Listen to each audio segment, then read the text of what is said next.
j'espère que tout le monde va bien. C'est Louis-Armand Paulin, je suis le leader du ministère Testimony. Très content, les amis, en 2019, de partager avec vous 12 témoins, 12 mois, 12 témoignages. On est rendu au dernier témoin, mon frère là, Daniel Saint-Pierre. Vous allez voir, extraordinaire, nous avons eu une bonne entrevue. Il a parlé du Seigneur, parlé de sa relation avec le Seigneur. Vous allez voir, incroyable. Regardez ceci.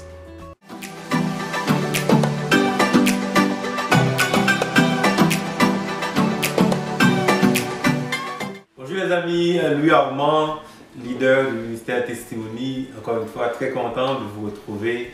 Et aujourd'hui, je retrouve mon frère Daniel. Comment ça va, man? Ça va bien, Louis-Armand. Dis-moi, Magog, tellement excité de te voir aujourd'hui, de te rencontrer.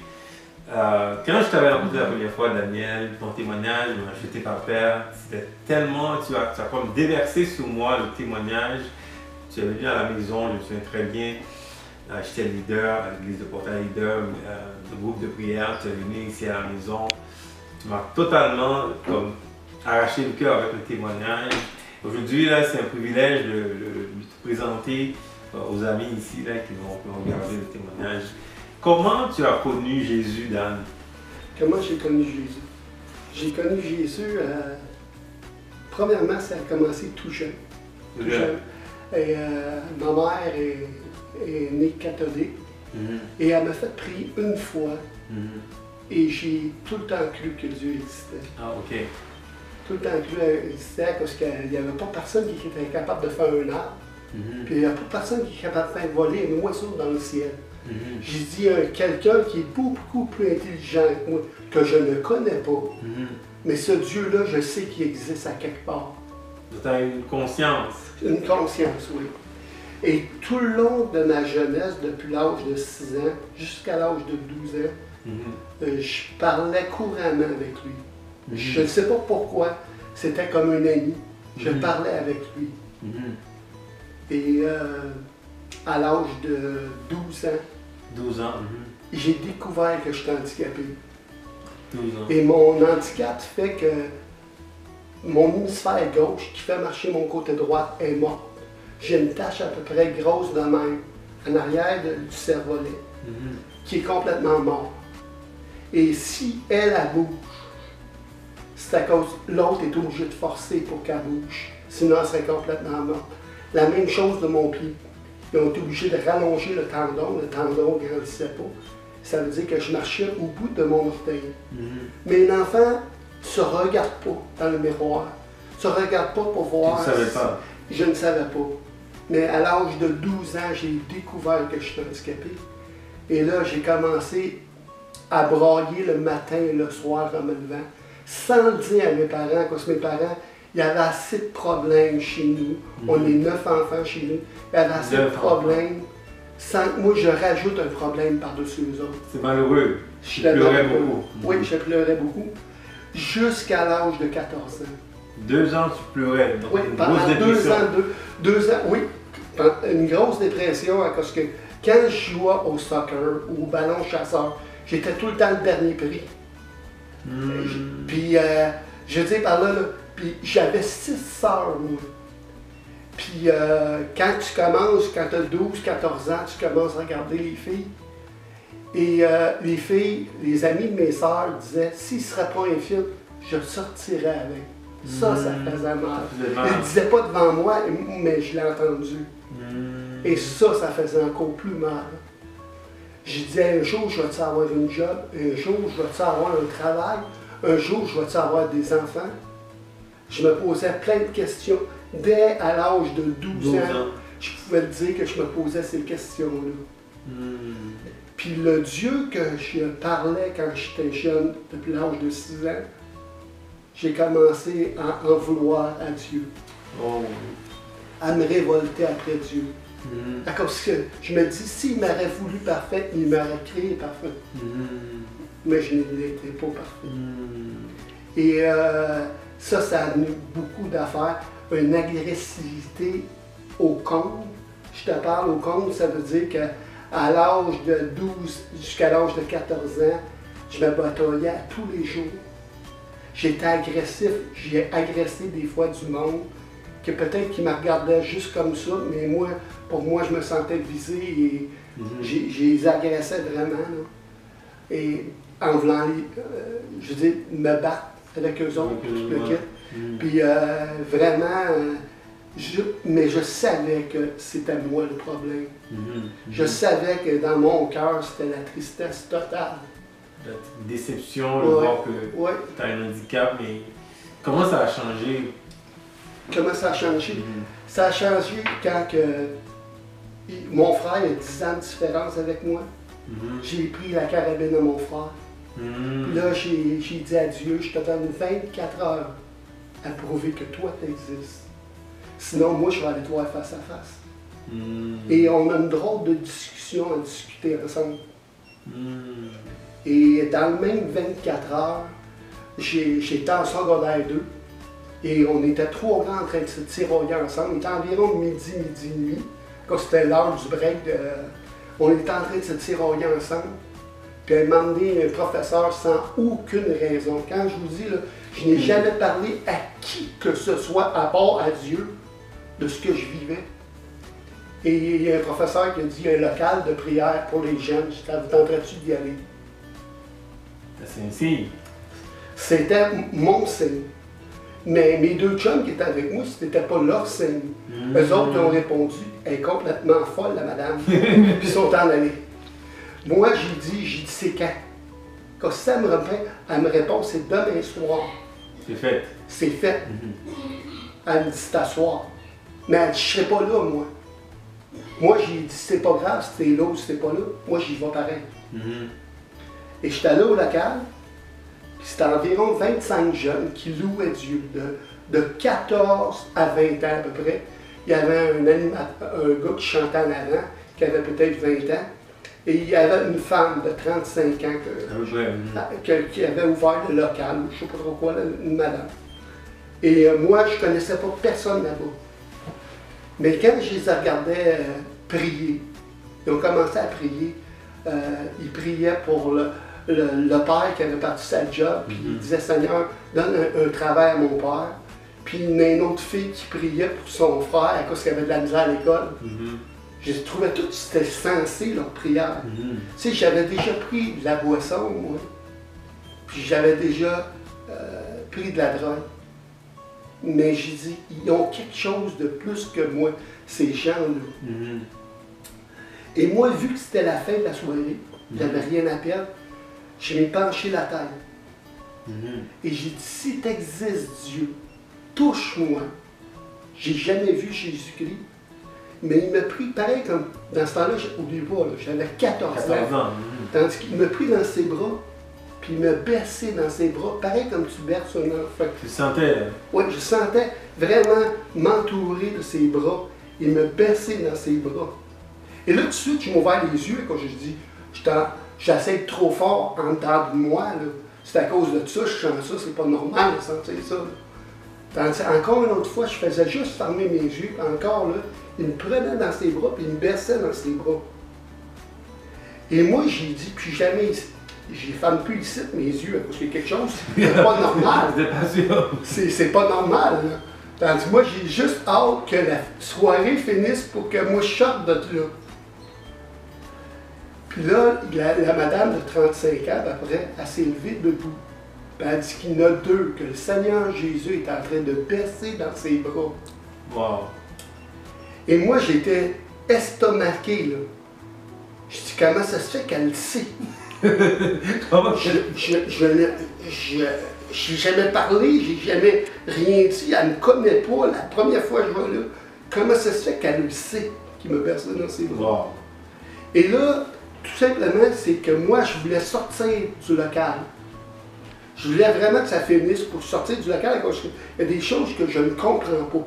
Je ne comprenais pas ce qui se passait. Puis là, il y a la petite voix qui s'est faite entendre. Ça, c'est la voix de Dieu. Quand il te parle dans ton cœur, il dit, sais-tu, Daniel, que ça fait 2 fois que je te serre dans mes bras. Puis en plus de ça, il y a quelqu'un d'autre qui témoigne que je te serre dans mes bras. Tu vois-tu là c'est pas rien que dans ta tête, mais c'est vraiment vrai que je te fais. Et là, je suis parti à brailler, puis à rire. C'est pareil comme si tu prenais un petit gars, tu l'avais enfermé pendant 2 ans de temps dans une prison. Puis là, tu le laisses sortir de la prison. Et moi, là, à l'âge de 14 ans, là, je peux dire que c'est la plus belle chose qui m'est arrivée en ce moment même. Mais ça a pris un bout de temps avant de venir à la parole de Dieu, avant de venir au salut de Dieu. Je ne comprenais pas le salut. 14 ans touché par Jésus, Oui. 14 ans il s'est révélé à toi. Oui. Parle un peu de la suite de ça. Là. De 14 ans, il me laissait un temps de luxe, où ce que je me disais, j'emmène un paquet de monde au local, puis pourtant il ne reste pas là au local. Je ne comprenais pas Dieu. J'ai dit, c'est quoi ce qui se passe? Puis à un moment donné, j'ai eu 23 ans. Mon père venait juste de décéder.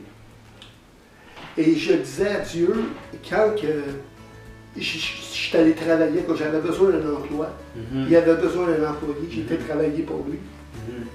J'ai demandé, le gars me dit, c'est un croyant, c'est un chrétien que tu vas aller travailler pour. Et moi, ça me faisait bien peur, ça. C'était de changer pour... C'était plus le même Dieu. Le Dieu de catholique, je pensais, moi, que c'était pas le même Dieu qu'il y avait. Et j'ai été travailler pour lui, quand j'avais besoin d'un emploi. J'ai été travailler pour lui de l'âge de 22, excusez, c'est pas 23, c'est 22. De 20 ans à 22 ans, j'ai été travailler pour lui, puis il me parlait du Seigneur Jésus dans la Bible.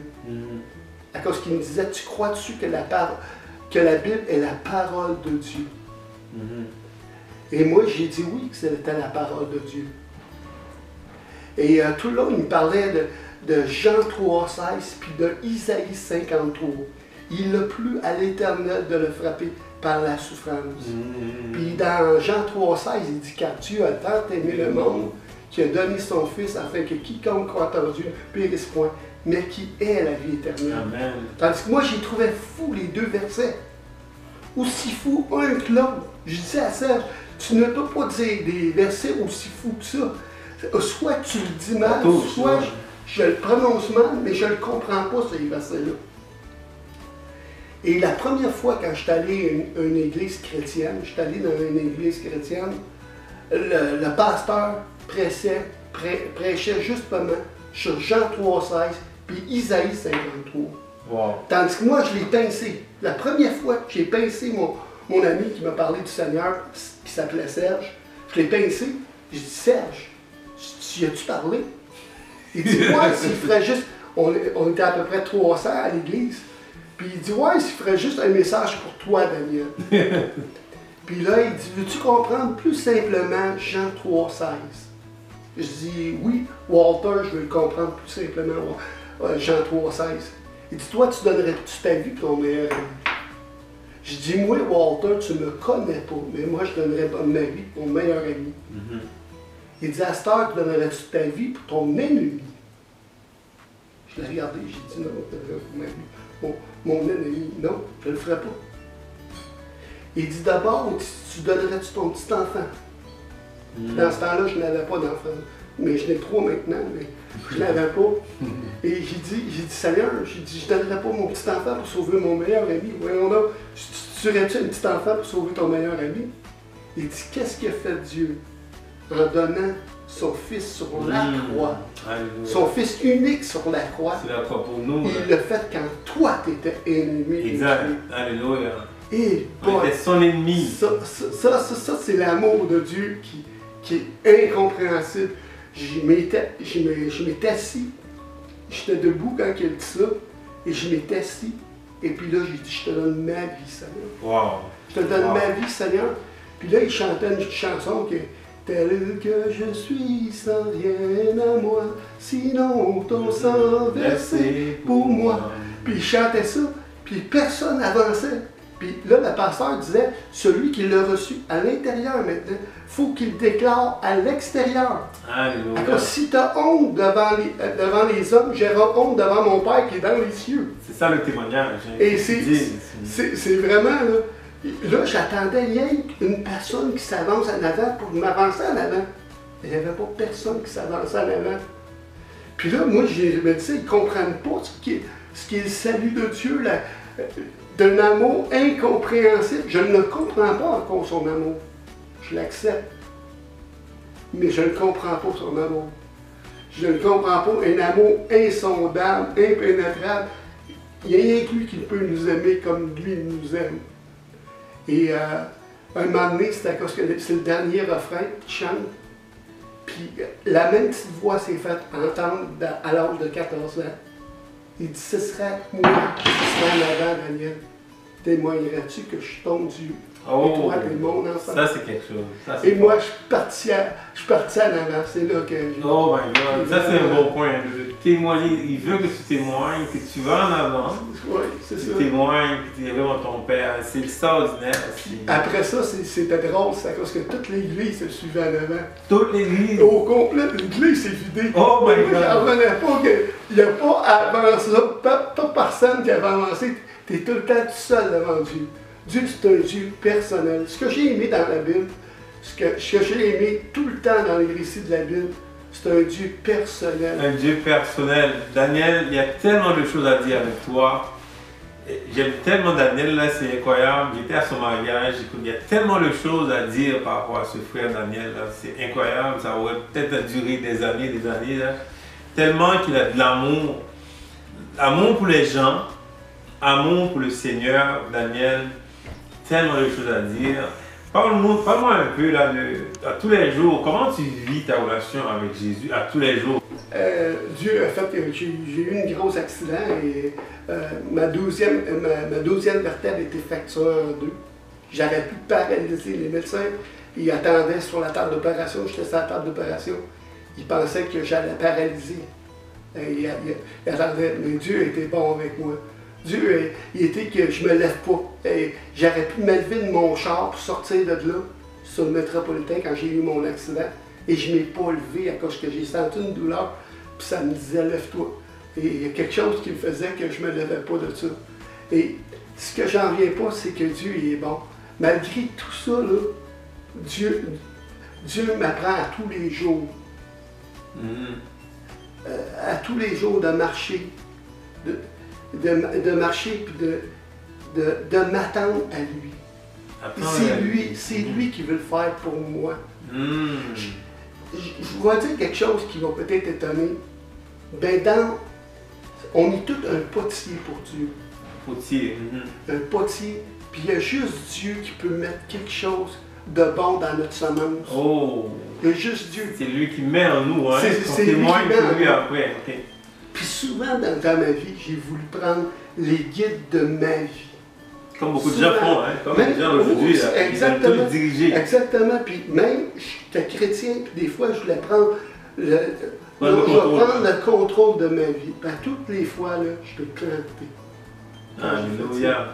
Et Dieu a tout le temps dit, c'est moi qui est le centre de ta vie. Il dit, c'est moi qui est la résurrection et la vie. Dieu donne la vie. Et il donne la vie dans mon cœur. Tu sais, le pasteur disait tout le temps, ton cœur, c'est le seul casse-tête qui peut remplir ton cœur parfaitement, c'est Jésus-Christ. C'est Jésus. Oh, Daniel. Et ça, c'est rien Dieu qui peut le faire, ça. C'est lui seul. Et c'est lui. C'est lui seul. Plus en plus je vieillis, je te dirais quelque chose. Aux chrétiens puis aux non-chrétiens, je te dis, plus en plus je vieillis, là, malgré que je l'ai accepté, et des fois je suis désobéissant à lui, Dieu m'aime pareil. Amen. Dieu est venu m'aimer. Il nous aime pareil. Il ne change. C'est comme David, hein? Même David a dit ça. Même si son cœur le trompe, mais le Seigneur sera toujours son partage. David disait ça aussi. Donc ça témoigne ton amour aussi pour Dieu. Ce que j'ai aimé aussi de David, c'est qu'il n'a pas pris un Dieu étranger. Même malgré qu'il a péché contre Dieu, David n'allait pas vers un Dieu étranger. Amen. Puis quand il est revenu à lui, il dit, sache que j'ai péché contre toi. Somme 51, donne son cœur à Dieu. Ça, c'est extraordinaire. Alors, parlons de conseils, parce que tantôt tu parlais de conseils. C'est quoi le conseil que tu donnes d'abord à un chrétien, ensuite à un non-chrétien? Donne-moi, mettons là, pour commencer avec un chrétien d'abord à l'église, c'est quoi le conseil que tu peux donner par rapport à ce que tu as vécu avec Dieu? Moi, je vais te donner le même conseil qui m'a été donné par Serge, qui m'a emmené au Seigneur. Lis ta Bible. Lis la Bible. Lis Voilà. la parole de Dieu. Comment tu peux être nourri? Comment tu peux vivre sans avoir la nourriture? Jésus-Christ a dit, l'homme ne vivra pas de pain seulement, mais de toute parole qui sort de la bouche de Dieu. Comment tu peux vivre si tu lis pas sa parole? Lis la Bible, les amis, lisez vos Bibles. C'est ça. Puis demande au Seigneur, parle-moi Seigneur. C'est un Dieu personnel, parle-moi Seigneur. Puis mets-les dans ton combat de tous les jours. Okay. Qu'est-ce que tu vis aujourd'hui? Mets-les dans ton combat. Mets-les dans ton combat. Parce que lui, il veut que tu sois, il veut qu'il soit dans tous tes combats de ta vie. Même malgré tout ce que tu n'es pas. Malgré les faiblesses que tu as, il veut être dans ton combat. Avec toi, il va combattre avec toi. Tu aurais beau faire les pires erreurs au monde. Si tu le mets dans ton combat, Dieu va t'en sortir plus que victorieux. Oh, amen, amen, gloire à Dieu. Maintenant, pour un non-chrétien, un Québécois, parce que j'aime les Québécois, hein, c'est des gens qui ont tellement un bon cœur aussi, mais on veut les ramener au Seigneur. C'est la mission que Dieu nous donne, et moi personnellement, Dieu m'a appelé à faire ça. C'est quoi le message que tu as pour un Québécois non-croyant? Les Québécois là, qui ont été avec le Seigneur, qui sont maintenant très loin, on ne sait pas où ils sont, mais c'est quoi le message que toi, que tu as pour les Québécois aujourd'hui, Dan? Moi, je te dirais juste, comment tu veux que Dieu se prouve à toi? Si toi, tu ne l'invoques pas, si toi, tu ne demandes pas, si tu existes, un Dieu quelconque, si tu existes, ce Dieu-là qui a fait l'univers, la création tout entière, il dit que la création parle d'un créateur. Si toi, tu ne mets pas, tu ne dis pas, prouve-moi à moi que tu existes. Si tu fais ça sincèrement, je te le dis, il va venir dans ton cœur. Il veut venir dans ton cœur. Il dit, je frappe à la porte. Amen. Si quelqu'un ouvre la porte, j'entrerai, je suis prêt avec lui et je ferai en lui ma demeure. Alléluia. Ça, c'est Apocalypse 3:20. Il dit ça. Tu es sûr et certain que si tu frappes, il va ouvrir. Il n'y a pas de poignée sur son bord pour ouvrir la porte. Amen. Lui, il peut juste frapper à ta porte, te respecter toi. Puis il te demande juste d'ouvrir la porte. Amen. Ouvre la porte. Juste ouvrir la porte et accepter, parce que souvent les gens ont peur. Jésus n'est pas une religion, Jésus est le sauveur. Jésus, c'est un Dieu personnel. Exact. C'est pas un Dieu de religion. Ça n'a rien à voir. Là, vous êtes complètement là. Ça n'a rien à voir. Il n'est pas baptiste, ménonite, catholique. Il n'y a rien de tout ça. C'est un Dieu personnel. Relation personnelle. Toi. Pour toi. Il est venu pour toi. Ouais, mais je ne mérite pas. Il ne t'a pas demandé si tu méritais. Quand je donne un cadeau à un enfant, je ne demande pas. Ouais, mais mon enfant, s'il me dirait, je ne le mérite pas, je ne te le donne pas à cause que tu le mérites ou si tu ne le mérites pas. Je te le donne à cause que je t'aime. Alléluia. Le cadeau. C'est l'amour de Dieu. C'est ça que Dieu est venu avec son Fils. Il est venu s'offrir un cadeau. Dans la Bible, c'est marqué, Moïse est venu par la loi, mais Jésus-Christ est venu grâce sur grâce. Grâce sur grâce. Cadeau sur cadeau. Il nous libère. C'est ça, exactement. Il nous libère de tout ce qui nous empêche de vivre. C'est ça. Et on va parler un peu de Dominique, parce que elle regarde sur moi, Dominique, ma soeur Dominique, c'est incroyable. J'ai assisté au mariage de Daniel et Dominique. J'ai pleuré, les amis. Moi, là, je suis pas un homme qui pleure beaucoup, là. Mais ça m'a jeté à terre. Alors, je t'ai dit, là, c'était vraiment quelque chose. Parle-moi de Dominique un peu, là. Cette femme merveilleuse que tu as. Moi, je dis tout le temps au monde, puis le monde me paraît, mais moi, je sais que c'est vrai. Je dis, on fait un couple extraordinaire. Moi, je suis ordinaire, et elle est extraordinaire. Et quand je dis ça, c'est vraiment que Dominique, si vous la connaîtrez, le Seigneur a cassé le potier. toute sa vie au complet. Elle a perdu sa famille, ses enfants, son mari qui est parti avec une autre femme, en plein chez eux, là, ils n'ont pas mis chez eux, à cause qu'elle a fait un anévrisme au cerveau et elle a tout perdu. Tout perdu. Et Dieu, dans sa grâce, dans sa bonté, et était errante dans la rue. Puis elle m'a emmené, elle a entendu un chant, puis elle est rentrée dans une église, puis elle a vraiment donné sa vie à Dieu. C'est incroyable. C'est incroyable. Et pour moi, quand elle est venue dans ma vie, c'est drôle quand elle est venue dans ma vie. Moi, je disais tout le temps, je voulais, à cause que...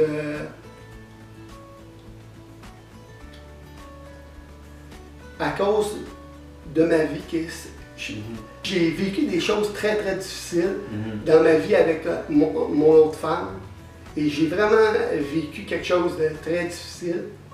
Et quand c'était fini, j'étais dévasté. Mais aussi, en plus de ça, c'était mon désert. Et j'ai vécu vraiment un désert, pas à cause de elle, à cause de moi. C'est à cause de moi, premièrement, devant Dieu. C'est à cause devant Dieu, j'ai vécu un désert. Et un désert, tant que tu ne sors pas du désert, je me disais, je ne sentais plus la présence. Je savais que Dieu était là, mais je ne sentais pas la présence de Dieu. Puis quand il est venu puis qu'il a restauré ça, après ça, il m'a donné une nouvelle église, l'église de Portail.